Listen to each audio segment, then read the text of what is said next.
नमस्कार. ज्या क्षणाची सगळेच जण वाट बघत होते तो क्षण अखेर आलाय.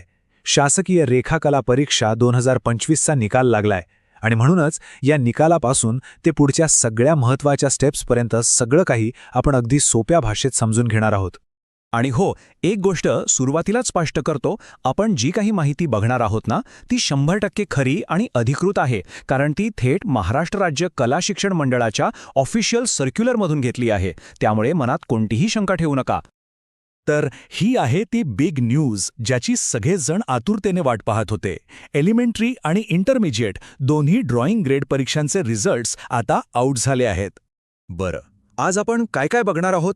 सगळ्यात आधी निकाल तर जाहीर झालाय, पण तो कुठे आणि कसा बघायचा? मग निकाल बघितल्यानंतर पुढचे महत्त्वाचे टप्पे कोणते आहेत? काही चूक झाली असेल तर ती दुरुस्त कशी करायची? आणि हो, सगळ्यात महत्त्वाचं म्हणजे तारखा आणि फीस काय आहेत?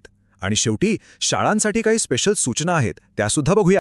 चला तर मग सुरुवात करूया आपल्या पहिल्या पॉइंटपासून, म्हणजे निकालाच्या घोषणेबद्दलच्या डिटेल्सपासून.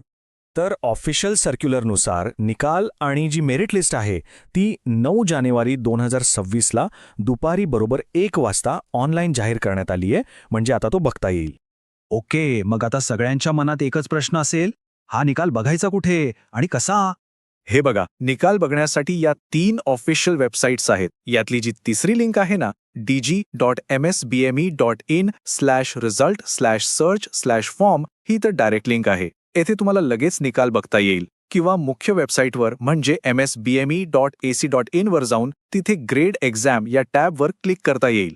म्हणजे बघा, प्रोसेस अगदीच सोपी आहे. वेबसाईट ओपन केली की फक्त सीट नंबर वगैरे जी माहिती विचारली असेल ती टाकायची आणि निकाल समोर.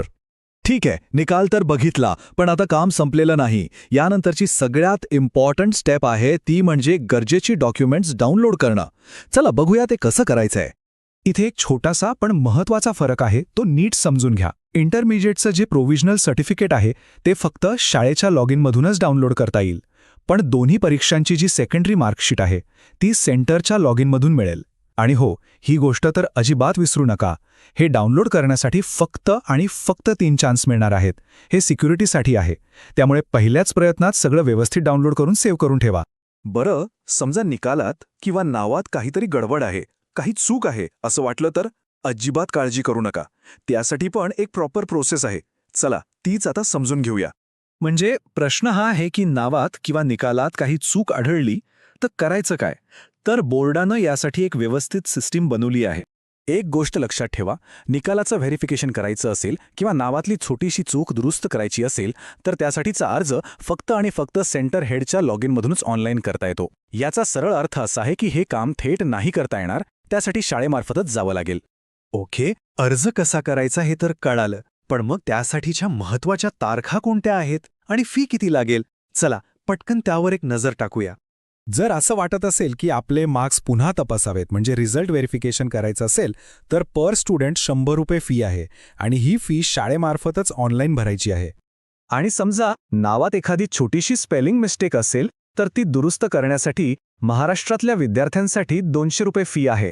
पुन्हा एकदा सांगतो, ही फक्त किरकोळ म्हणजे मायनर करेक्शनसाठीची प्रोसेस आहे, हे लक्षात ठेवा. आता या तारखा या खूप म्हणजे खूप महत्त्वाच्या आहेत. नीट लक्ष द्या. अर्ज करायला 12 जानेवारीपासून सुरुवात होईल आणि शेवटची तारीख आहे 31 जानेवारी 2026. एक गोष्ट डोक्यात फिट करून ठेवा, या तारखेनंतर अर्ज करता येणार नाही, कोणतीही मुदतवाढ मिळणार नाहीये. त्यामुळे वेळेच्या आत शाळेत संपर्क साधा. आणि आता सगळ्यात शेवटी शाळा आणि सेंटर हेडसाठी काही खास सूचना आहेत. पण या सूचना विद्यार्थ्यांसाठी तितक्याच महत्त्वाच्या आहेत, कारण शेवटी प्रश्न डॉक्युमेंट्सचा आहे. तर सेंटर हेडवर काही मोठ्या जबाबदाऱ्या आहेत.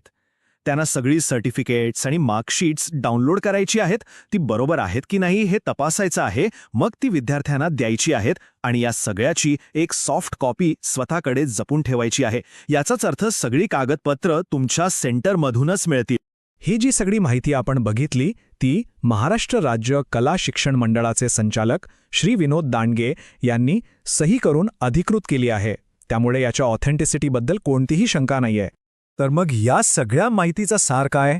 एकच गोष्ट लक्षात ठेवायची आहे, निकालानंतरची सगळी डॉक्युमेंट्स डाउनलोड करणं, ती तपासणं आणि जपून ठेवणं ही पूर्णपणे सेंटर हेडची जबाबदारी आहे. त्यामुळे विद्यार्थ्यांना काही करायचं असेल तर त्यांनी थेट आपल्या सेंटरशी संपर्क साधावा. हाच सगळ्यात